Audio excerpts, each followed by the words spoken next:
जय हिंद। चलिए सबसे महत्वपूर्ण टॉपिक को आज के इस वीडियो में कवर करेंगे, जो कि होने वाला हिंदी का है और क्लास 10th का है और सूरदास जी का जीवन परिचय है। तो आप लोग जानते ही होंगे कितना इंपॉर्टेंट क्वेश्चन है, ठीक है। तो जो 22 फरवरी को बोर्ड एग्जाम देने वाले हैं 2024 में, ठीक है, उसके लिए बहुत ही इंपॉर्टेंट है और 5 अंक का पक्का हो जाएगा अगर आप लोग इस वीडियो को देखेंगे और ध्यान से सुनेंगे और याद करेंगे। तो हम जो कहना है साफ करते हैं, ठीक है।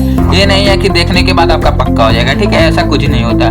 हाँ, अगर 3 नंबर मतलब 5 नंबर का है, अगर कुछ नहीं किए हैं तो बोर्ड एग्जाम में सोच कर लिख देंगे तो भी 3 नंबर मिल जाएगा, ठीक है, अगर वीडियो देखें तब, ठीक है।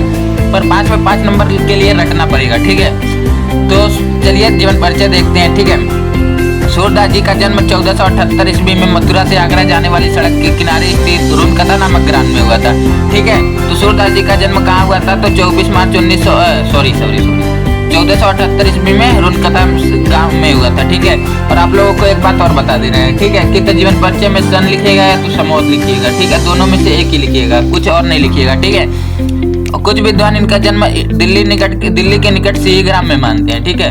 तो कुछ विद्वान इनका जन्म कहाँ मानते हैं? दिल्ली के निकट सिही ग्राम में, ठीक है, सिही ग्राम में मानते हैं। सूरदास जी जन्मांध थे, इस विषय में विद्वानों में मतभेद है, ठीक है। तो सूरदास जी जन्मांध थे, इस विषय में विद्वानों में मतभेद है। उन्होंने कृष्ण की बाल लीलाओं का, मानव स्वभाव का तथा प्रकृति का ऐसा सचित्र वर्णन किया है जो आंखों से प्रत्यक्ष देखे बिना संभव ही नहीं है, ठीक है। तो उन्होंने कृष्ण की बाल लीलाओं का, बाल मतलब बचपन का, ऐसा वर्णन किया कि जैसे कि वो देखे नहीं होंगे तो करेंगे कैसे, मतलब तो आप लोग समझ ही रहे होंगे, ठीक है। तो ऐसा संभव ही नहीं है, ठीक है, जो आंख से न देखे, ठीक है। और रंगों का वर्णन किया, प्रकृति के मतलब प्रकृति का तारीफ किया है रंगों का, ठीक है।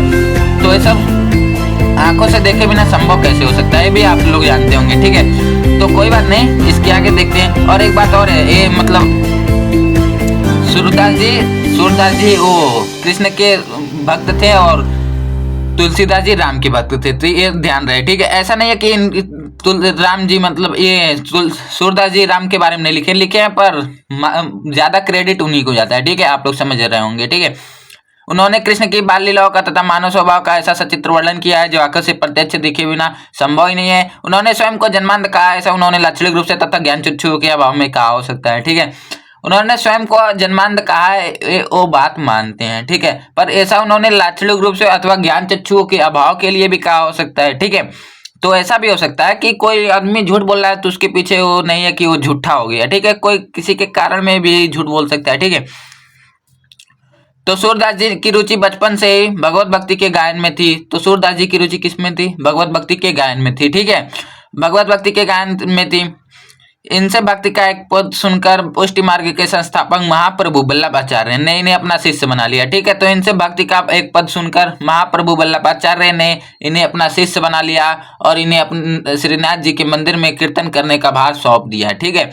तो भार सौंप दिया। श्री वल्लभाचार्य के पुत्र विठल लाल ने अष्टछाप नाम से 8 कृष्ण भक्त कवियों का संगठन बनाया था, जिसमें से सूरदास जी सर्वश्रेष्ठ कवि थे, ठीक है। तो श्री वल्लभाचार्य के पुत्र विठल लाल, तो ठीक है, श्री वल्लभाचार्य के पुत्र कौन था? विठल लाल। अब विठल लाल ने क्या किया था? अष्टछाप, अष्ट मतलब 8 छाप, 8 अष्टछाप नाम से 8 कृष्ण भक्त कवियों का संगठन बनाया था, जिसमें से कृष्ण भक्त मतलब कृष्ण, देखिए यहाँ पर आ गया, कृष्ण भक्त कवि का संगठन बनाया था, जिसमें से सूरदास जी सर्वश्रेष्ठ कवि थे, ठीक है। वे गौ घाट पर रहकर जीवन प्रयत्न कृष्ण की बाल लीलाओं का गायन करते रहे। और यहाँ पर आगे देखिए, सूरदास जी की मृत्यु सन 1583 ईस्वी में, यानी कि संवत 1640 हो जाएगा, ठीक है। तो संतान जोड़ने पे होता है, ये आपको पता रहना चाहिए, ठीक है। तो सूरदास जी की मृत्यु सन 1583 ईस्वी में गुसाई विठल लाल के सामने गोवर्धन की तलाटी के परसोली नामक ग्राम में हो गया था। खंजन नयन रूप रसमाते पद का गान करते हुए उन्होंने अपने भौतिक शरीर को त्याग कर दिया, ठीक है। उनकी रचनाएं भी कुछ हैं, देख लीजिए ध्यान से, क्योंकि आप लोग उतना लिखेंगे तो 3 नंबर और इतना लिखेंगे तो 2 नंबर, ठीक है।